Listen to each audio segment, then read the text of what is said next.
রাজধানীর হাজারীবাগ এলাকায় বিশেষ তল্লাশি অভিযান চালিয়ে বিপুল পরিমাণ বাংলা মদসহ 4 জনকে গ্রেফতার করেছে পুলিশ।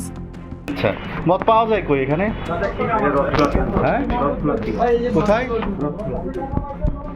হাজারীবাগ থানা সূত্রে জানা যায়, মাদক বিরোধী ওই চলমান অভিযানের অংশ হিসেবে গোপন সংবাদের ভিত্তিতে গণকটুলি এলাকায় এ অভিযান পরিচালনা করা হয়। অভিযানের সময় একটি বাসায় তল্লাশি চালিয়ে সেখান থেকে উল্লেখযোগ্য পরিমাণ অবৈধ বাংলা মদ উদ্ধার করা হয়।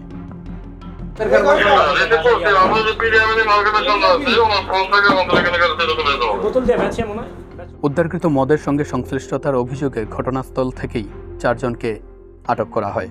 তাদের বিরুদ্ধে মাদকদ্রব্য নিয়ন্ত্রণ আইনে মামলা প্রক্রিয়াধীন রয়েছে বলে জানিয়েছে পুলিশ। আটককৃত 4 জনের পরিচয় জানতে চাইলে তারা নানা ধরনের অপ্রাসঙ্গিক অজুহাত টেনে কথা দীর্ঘায়িত করে পরিচয় গোপন করার চেষ্টা করে। হাজারীবাগ থানা কর্তৃপক্ষ জানায়, মাদকের বিরুদ্ধে এ ধরনের অভিযান ভবিষ্যতেও অব্যাহত থাকবে। স্থানীয় বাসিন্দারা পুলিশের এ উদ্যোগকে স্বাগত জানিয়েছেন এবং এলাকায় মাদক নির্মূলে নিয়মিত অভিযান চালানোর দাবি জানিয়েছেন।